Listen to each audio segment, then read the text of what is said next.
저는 평생 아버지에게 단 한 번도 사랑한다는 말을 들어본 적이 없습니다. 아니, 정확히 말하면 그 어떤 감정적인 말도 들어본 적이 없었죠. 아버지는 제게 목표를 주고 기대치를 말하고 실망을 표현했습니다. 하지만 단 한 번도 저라는 사람을 봐주지 않았습니다. 그런 아버지가 죽음을 일주일 앞두고 처음으로 제 손을 잡았습니다. 그리고 말했습니다. 미안하다. 사랑한다는 말. 어떻게 하는 건지 몰랐다.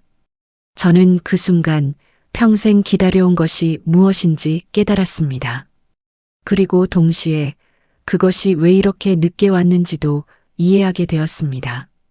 이것은 대한민국 재벌 2세로 태어나 평생 아버지의 그림자 속에서 살았던 한 남자의 이야기입니다. 그리고 너무 늦게 인간이 된 한 아버지의 이야기입니다. 제 아버지 윤태섭은 맨손으로 재벌을 일군 사람입니다. 1950년생. 전쟁의 잿더미 위에서 태어나 보릿고개를 겪으며 자랐고 20살에 서울로 상경해 막노동으로 시작했습니다. 30에 작은 건설회사를 차렸고 40에 중견기업으로 키웠으며 50살이 되기 전 대한민국 10대 재벌 그룹을 완성했습니다. 언론은 그를 입지전적 인물이라 불렀습니다. 시대를 읽는 해안과 결단력 그리고 무자비한 추진력으로 한국 경제의 한 축을 담당하는 거대 그룹을 만들어낸 신화적 인물이라고요. 하지만 그의 아들인 저 윤재민에게 아버지는 신화가 아니었습니다. 그저 부재한 사람이었습니다. 제가 아버지를 처음 본 건 생후 6개월이었다고 합니다. 물론 기억나지 않습니다. 어머니가 나중에 들려준 이야기입니다. 아버지는 출장에서 돌아와 잠깐 저를 안아봤다가 건강하게 잘 크고 있네라고 말하고는 서재로 들어가셨답니다. 그게 전부였다고 합니다. 제 기억 속 첫 아버지는 6살 때입니다. 초등학교 입학을 앞두고 아버지는 처음으로 저를 서재로 불렀습니다. 저는 떨리는 마음으로 그 육중한 문을 열고 들어갔습니다.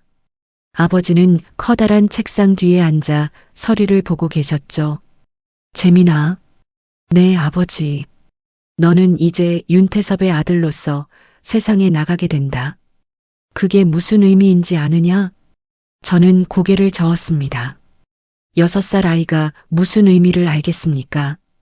윤태섭의 아들은 평범할 수 없다. 항상 1등을 해야 하고 항상 모범이 되어야 하며 항상 완벽해야 한다. 이해했느냐? 네, 아버지. 좋다. 가거라. 그게 전부였습니다. 5분도 채 안 되는 대화. 그것이 제 인생의 방향을 정했습니다. 저는 그날부터 윤태섭의 아들이 되었습니다. 윤재민이라는 개인은 사라졌습니다. 초등학교 6년 내내 1등을 놓치지 않았습니다. 중학교도 마찬가지였고 고등학교는 전국 최고의 특목고에 수석 입학했습니다.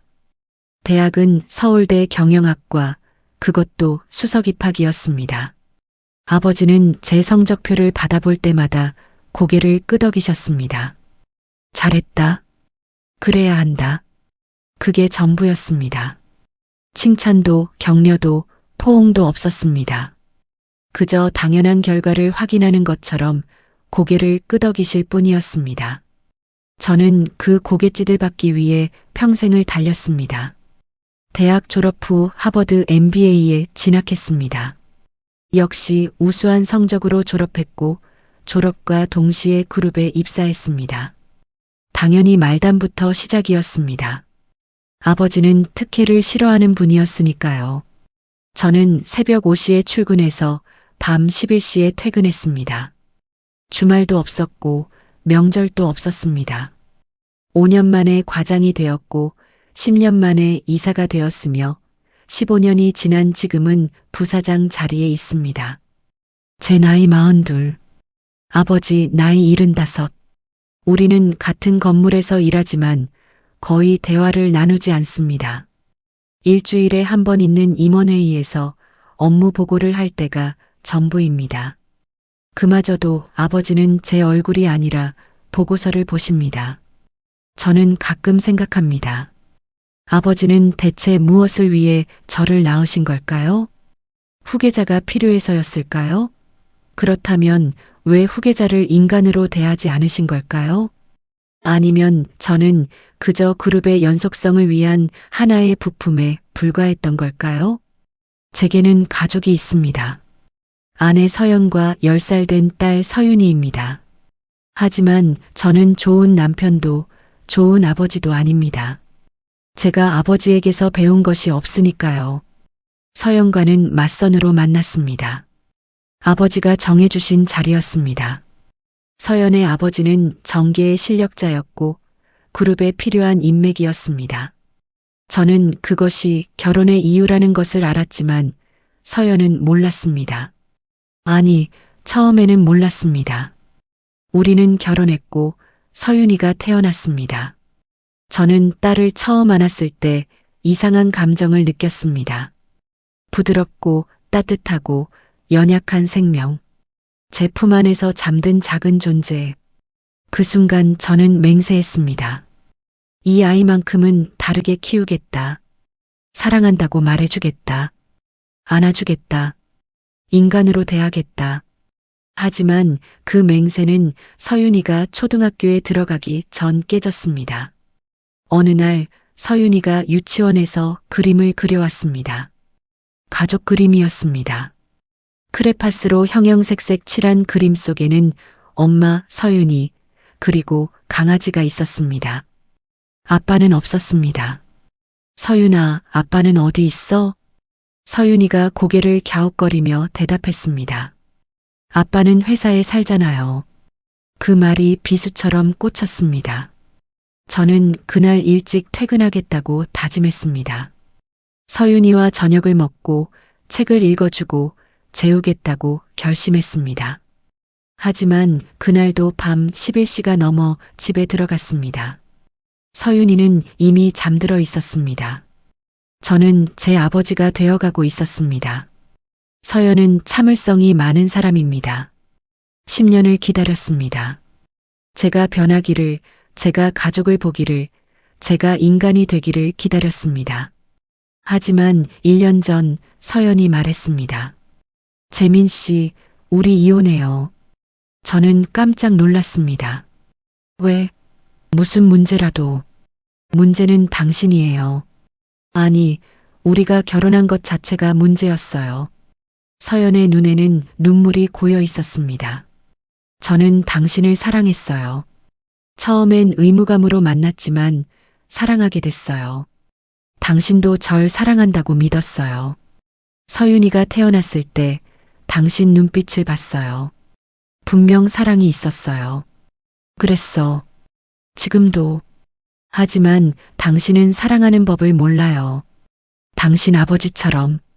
그 말에 저는 아무 반박도 할 수 없었습니다. 재민 씨, 서윤이가 이제 10살이에요. 서윤이는 아빠가 뭐 하는 사람인지도 몰라요. 생일에 뭘 좋아하는지도 무슨 꿈을 가졌는지도 모르잖아요. 나도 알아. 내가 잘못했어. 앞으로는 없어요. 10년을 기다렸어요. 당신은 변하지 않아요.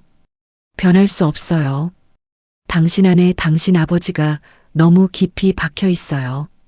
서연은 조용히 눈물을 닦았습니다. 전 서윤이가 당신처럼 자라는 걸 보고 싶지 않아요. 사랑 없이 자라는 아이, 기계처럼 성과만 내는 아이, 감정을 모르는 아이로 키우고 싶지 않아요. 저는 아무 말도 할 수 없었습니다. 우리는 이혼하지 않았습니다. 아버지가 허락하지 않았으니까요. 재벌 그룹 부사장의 이혼은 주가에 영향을 미칩니다. 이미지에 타격을 줍니다. 대신 우리는 가면 부부가 되었습니다. 밖에서는 원만한 부부, 안에서는 남남. 서윤이는 엄마와 삽니다. 저는 주말에 가끔 들릅니다.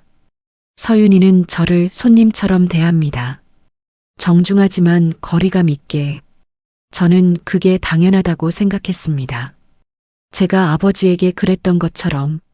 아버지는 완벽주의자입니다. 그룹의 모든 것을 통제하고 모든 결정을 내리며 모든 실수를 용납하지 않습니다.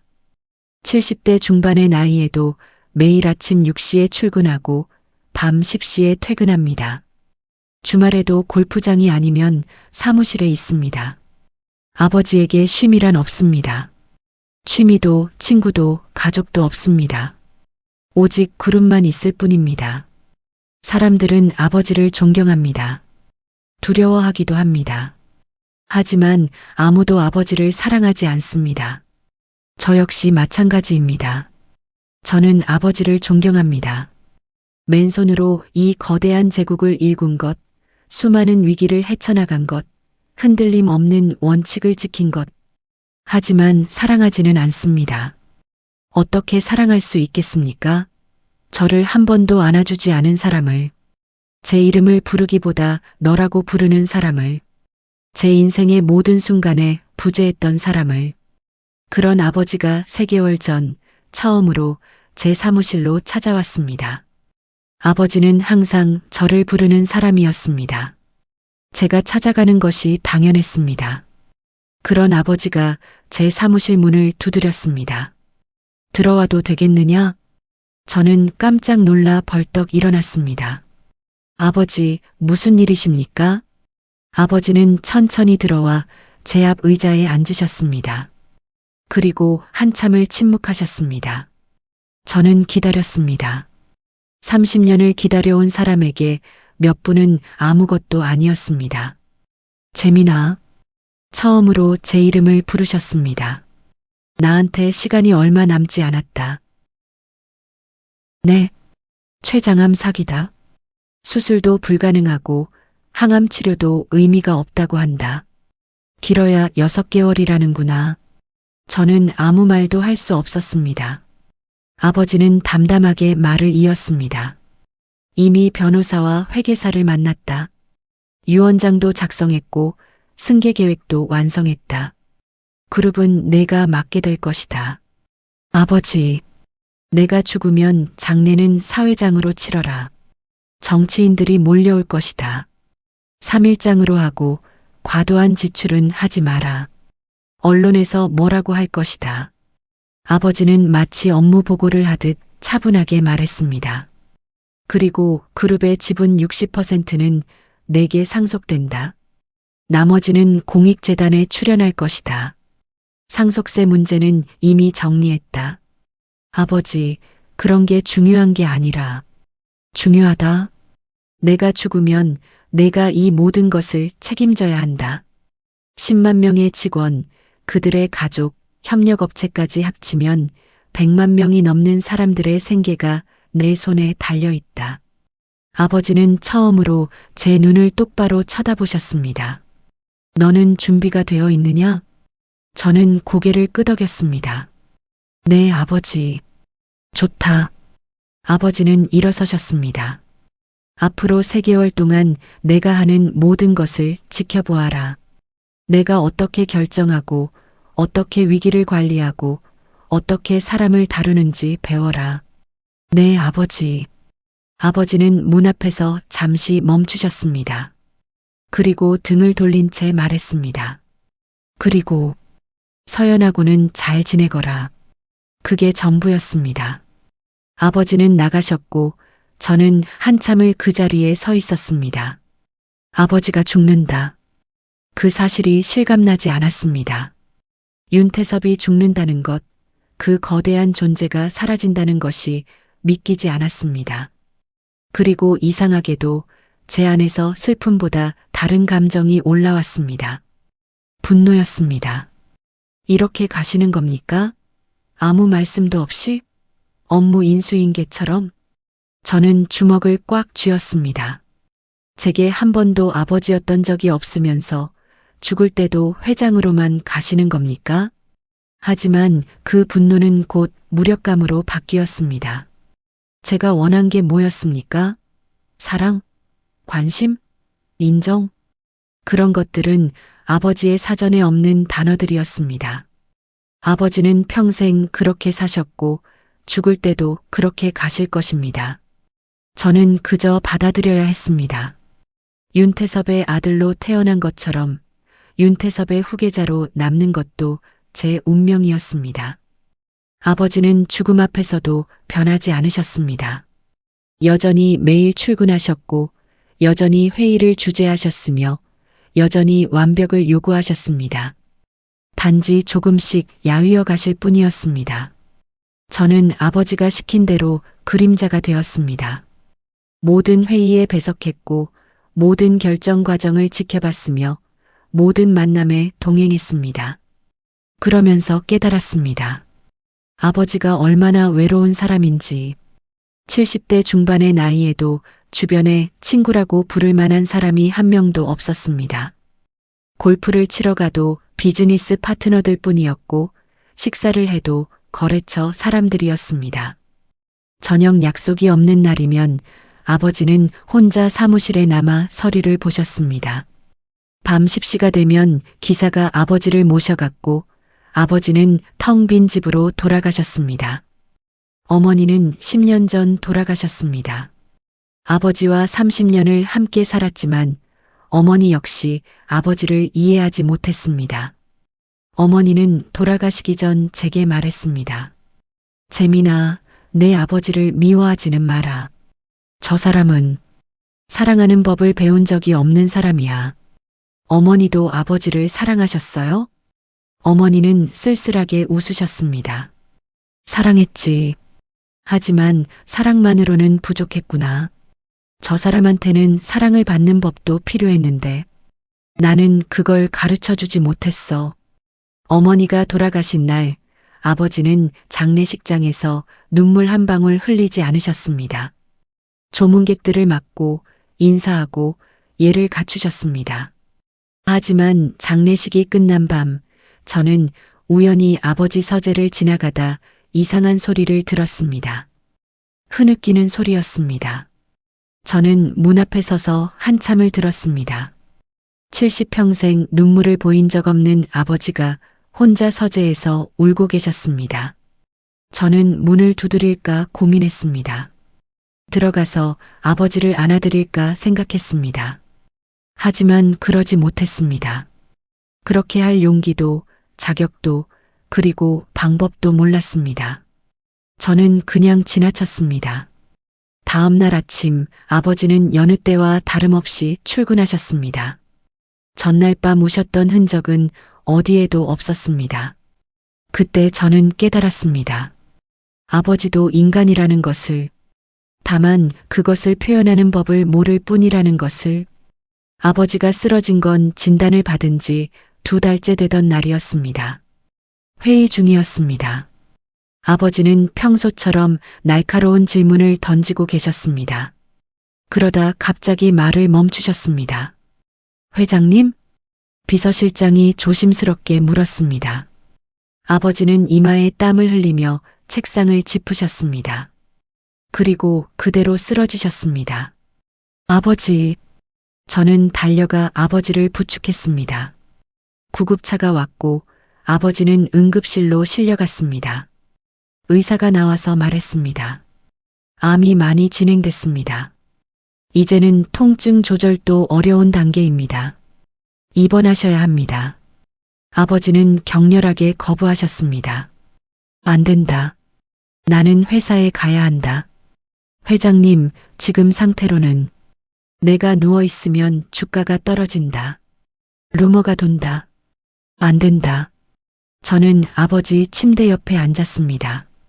아버지, 이제 쉬셔야 합니다. 너는 아직 준비가 안 됐어. 준비됐습니다. 아버지는 제 눈을 봤습니다.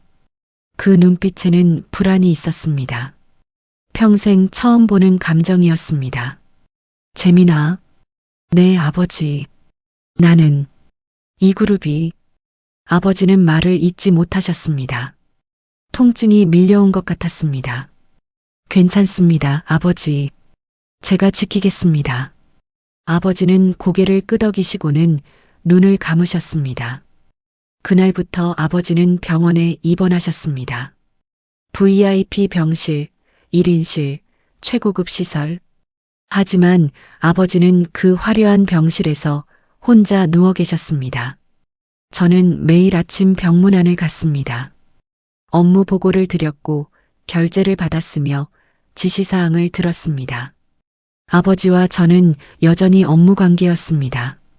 어느 날 병실에 들어갔을 때 아버지는 창밖을 보고 계셨습니다. 재민아, 네, 아버지. 나는 좋은 아버지였느냐? 저는 깜짝 놀랐습니다. 아버지가 그런 질문을 하시다니. 왜 그런 질문을 하십니까? 대답하기 어려운 질문이구나. 아버지는 쓸쓸하게 웃으셨습니다.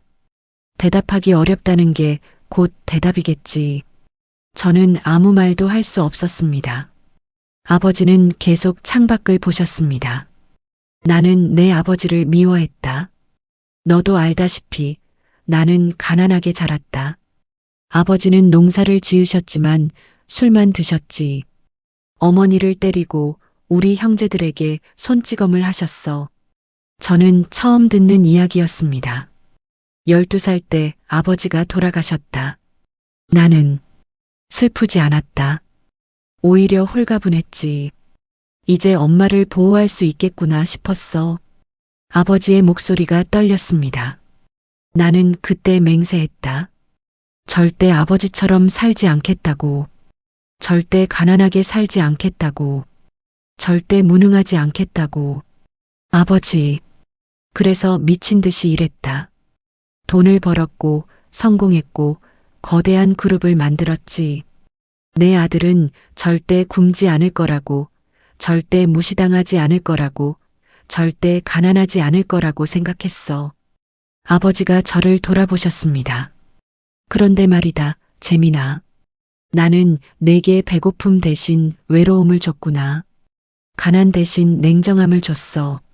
무시 대신 압박을 줬지. 아버지는 최선을 다하셨습니다. 최선이 항상 옳은 것은 아니더라. 아버지는 고개를 떨구셨습니다.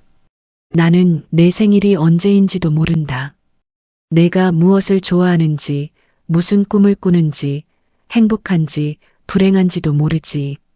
너를 낳고 키우고 함께 살았지만 나는 너를 모른다. 저는 목이 메었습니다. 저도 아버지를 모릅니다. 그래, 우리는 서로를 모르는구나. 병실에 침묵이 흘렀습니다. 얼마나 지났을까요? 아버지가 다시 입을 여셨습니다. 내가 죽으면 너는 어떻게 될 것 같으냐? 그룹을 이끌겠습니다. 아버지께서 바라시는 대로. 그게 아니라 인간 윤재민은 어떻게 될 것 같으냐? 저는 대답할 수 없었습니다. 아버지는 한숨을 쉬셨습니다. 나처럼 되겠지. 일만 하고 성과만 추구하고 외롭게 죽겠지. 그리고 내 아들도 너를 모를 거야. 아버지, 이 악순환을 끊어야 한다, 재민아. 내가 못한 것을 너는 해야 해. 어떻게 합니까? 아버지는 제 손을 잡으셨습니다. 평생 처음이었습니다. 사랑하는 법을 배워라. 서연을 사랑하고 서윤이를 사랑하고 너 자신을 사랑해라. 쉽지 않습니다. 나도 안다. 나도 평생 배우지 못했으니까. 하지만 너는 달라야 한다. 너는 나보다 나은 사람이 되어야 해. 아버지의 손이 떨렸습니다. 이게 내가 너한테 줄 수 있는 마지막 유산이다. 돈도 권력도 그룹도 아니야. 내 실패에서 배우라는 것. 그게 내가 줄 수 있는 전부다. 저는 아버지의 손을 꽉 잡았습니다. 고맙습니다, 아버지. 아버지는 미소를 지으셨습니다. 제가 본 아버지의 첫 미소였습니다. 고맙다니. 내가 미안하지. 아버지의 상태가 급격히 나빠진 건 그로부터 일주일 후였습니다. 통증이 심해져서 모르핀을 투여해야 했고 의식이 흐려지는 시간이 많아졌습니다. 의사는 말했습니다. 길어야 일주일입니다. 가족분들께 연락하시는 게 좋겠습니다. 가족, 저 말고 누가 있습니까? 저는 서연에게 전화했습니다. 여보세요. 냉정한 목소리였습니다. 1년 전부터 우리는 서로를 이렇게 불렀습니다. 나야. 아버지가 얼마 안 남으셨대. 전화기 너머로 침묵이 흘렀습니다. 그래서요? 서윤이 데리고 와줄 수 있어? 아버지가 손녀를 보고 싶어 하실 것 같아서. 재민 씨, 회장님은 평생 서윤이한테 관심도 없으셨어요. 이름도 제대로 부른 적 없으시고요. 그래도 서윤이한테 상처 주고 싶지 않아요.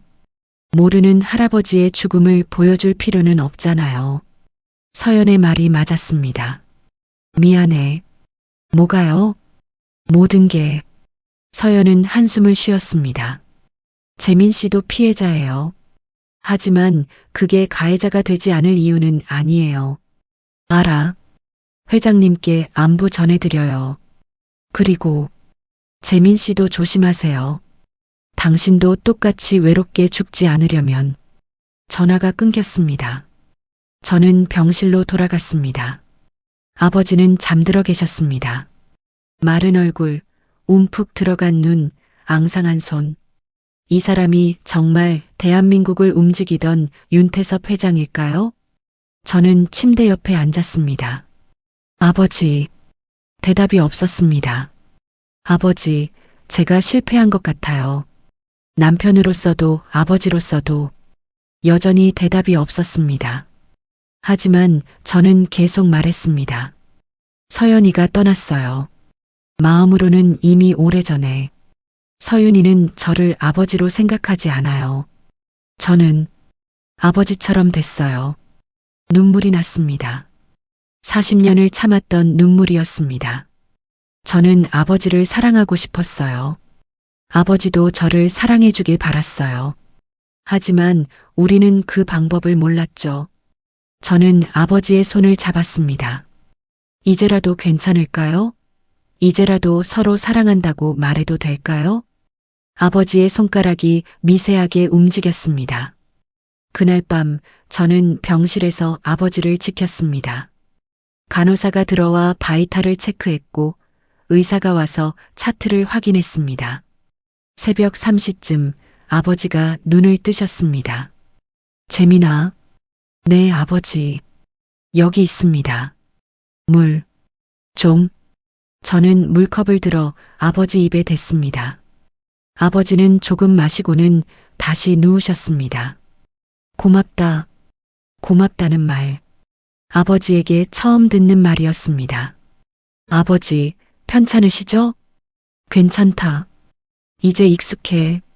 아버지는 천장을 보셨습니다. 재민아, 너한테 부탁이 하나 있다. 말씀하세요. 내가 죽으면 조용히 보내다오. 사회장 같은 거 하지 말고. 하지만 아버지, 이미 계획 따위 버려. 나는 그냥 조용히 가고 싶구나. 아버지가 저를 봤습니다. 그리고 내묘는 어머니 옆에 써다오. 평생 제대로 된 남편 노릇 못했으니 죽어서라도 옆에 있어야겠다. 네, 아버지. 유산은 다 공익재단에 내놓아라. 너는 충분히 받았어. 아버지, 그건. 재민아, 돈이 행복을 주지 않는다. 내가 증명했잖니. 70억을 모아도 행복하지 않았어. 아버지는 쓸쓸하게 웃으셨습니다. 차라리 그 돈으로 누군가를 행복하게 해주는 게 낫지 않겠니? 알겠습니다, 아버지. 아버지는 만족스럽게 고개를 끄덕이셨습니다. 그리고 그룹은 내 마음대로 해라. 내 방식을 따르지 않아도 돼. 너는 내 방식을 찾아라. 제 방식이요? 너는 나와 다른 사람이야. 더 따뜻하고 더 인간적이고 더 나은 사람이지. 그러니 내 그림자에서 벗어나라.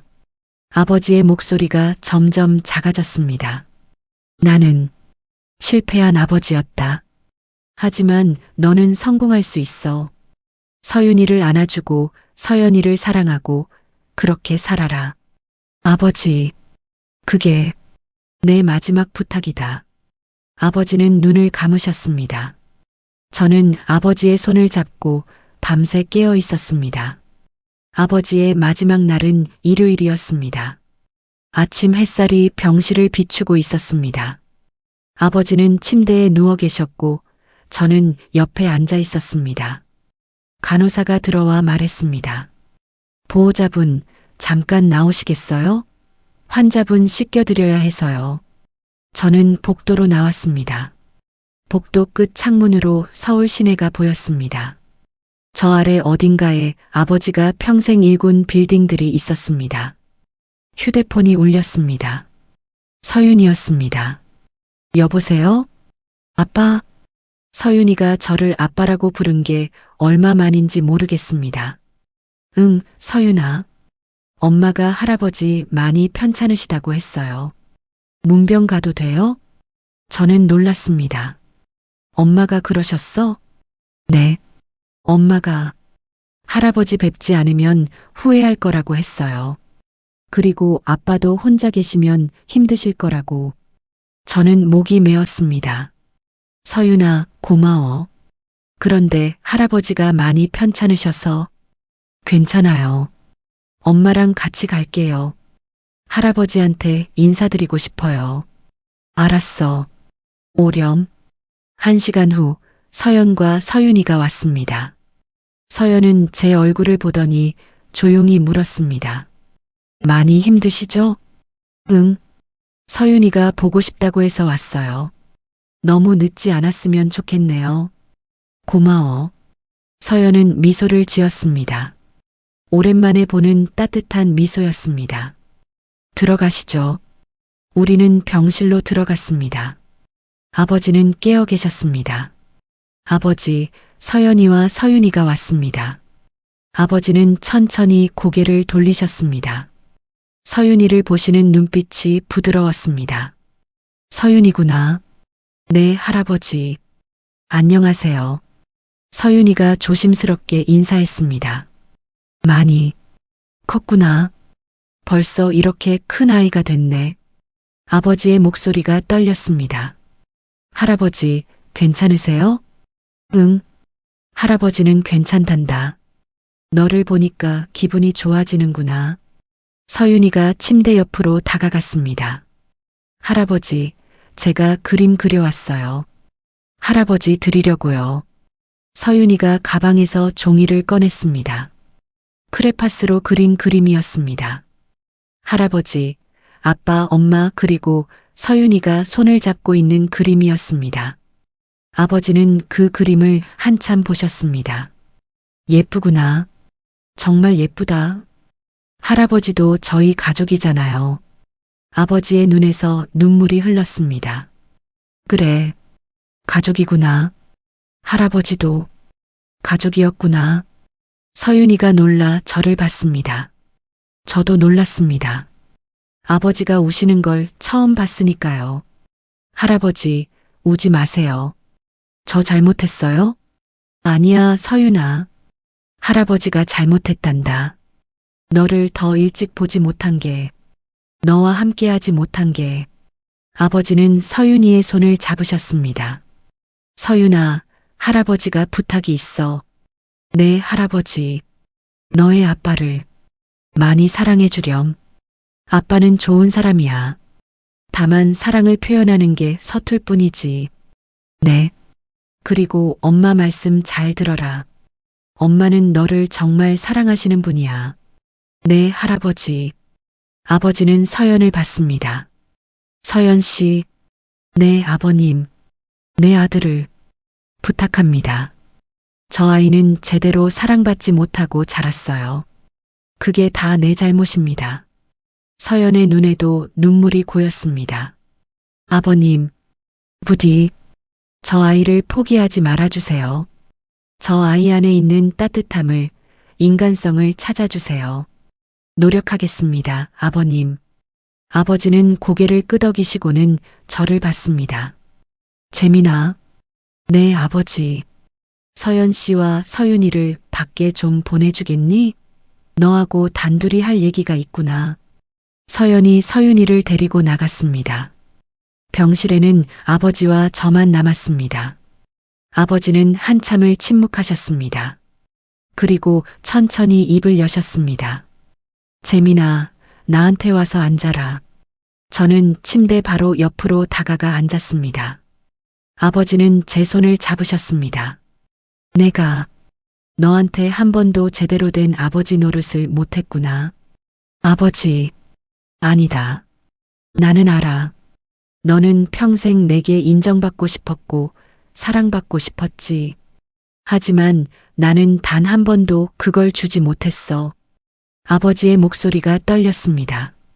나는 너를 사랑하는 방법을 몰랐다. 내 아버지에게서 배운 적이 없으니까. 나는 너를 성공시키는 것이 사랑이라고 믿었어. 너를 강하게 만드는 것이 사랑이라고 생각했지. 아버지는 최선을 다하셨습니다. 최선으로는 부족했어. 너한테 필요한 건 최선이 아니라 사랑이었는데. 아버지는 제 손을 더 꽉 쥐셨습니다. 재민아, 미안하다. 그 한마디에 제 40년이 무너졌습니다. 미안하다. 너를 안아주지 못해서, 사랑한다고 말하지 못해서, 너의 아버지가 되지 못해서. 아버지, 나는 내가 자랑스럽다. 정말 자랑스러워. 너는 나보다 훨씬 나은 사람이야. 더 따뜻하고, 더 인간적이고, 더 훌륭해. 눈물이 쏟아졌습니다. 40년을 참았던 눈물이 터져 나왔습니다. 그리고, 사랑한다. 네, 사랑한다, 재민아. 나는 너를 사랑한다. 평생 말하지 못했지만 단 한순간도 사랑하지 않은 적이 없었어. 아버지, 미안하다. 사랑한다는 말을 어떻게 하는 건지 몰랐다. 70평생 살면서 이제야 배웠구나.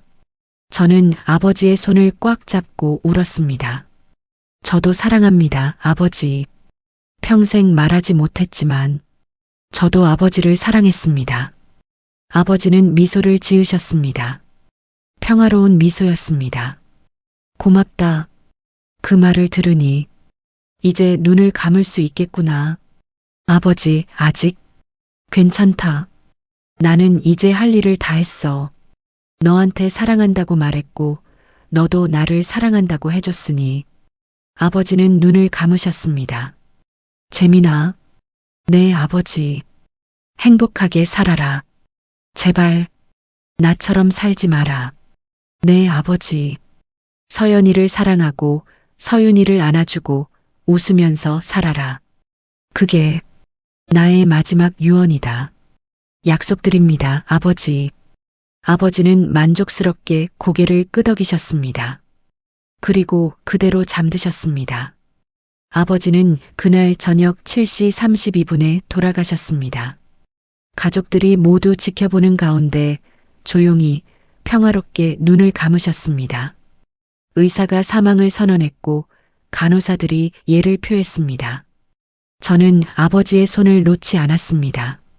서연이 제 어깨에 손을 올렸습니다. 가셔야 해요. 응, 좋은 아버지셨어요. 마지막에는 너무 늦었어. 하지만 하셨잖아요. 사랑한다고. 저는 고개를 끄덕였습니다.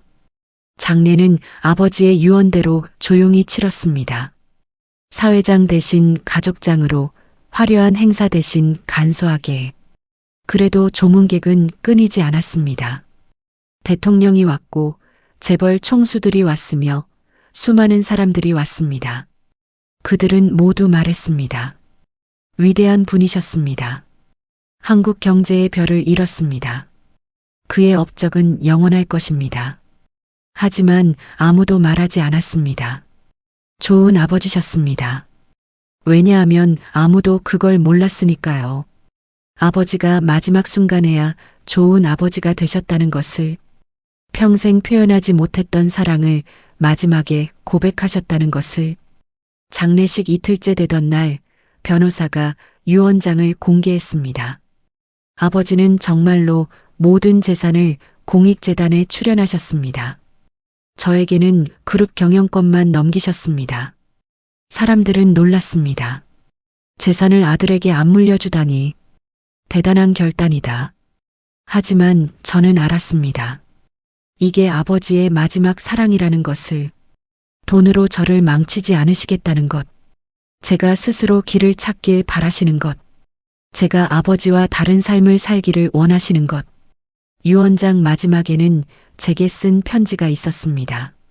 재민아, 이 편지를 읽을 때쯤이면 나는 이미 없겠지. 나는 너한테 많은 것을 주지 못했다. 아니, 정확히는 정말 필요한 것을 주지 못했어. 하지만 이제라도 줄 수 있는 것이 있다면 그건 자유야. 내 그림자에서 벗어날 자유. 내 방식을 따르지 않을 자유. 내 방식대로 살 자유.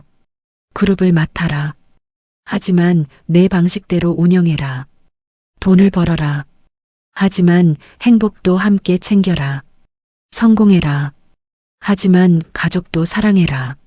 나는 이 모든 것을 하지 못했다. 하지만 너는 할 수 있어. 너는 나보다 나은 사람이니까. 사랑한다, 내 아들아. 평생 말하지 못했지만 단 한순간도 사랑하지 않은 적이 없었다. 그리고 미안하다. 더 좋은 아버지가 되지 못해서. 아버지 윤태섭. 저는 그 편지를 읽고 또 읽었습니다. 사흘장을 치르고 아버지를 어머니 옆에 모셨습니다. 묘비에는 이렇게 새겼습니다. 윤태섭 1950-2025 사랑하는 법을 배운 사람. 이야기 들어주셔서 감사합니다.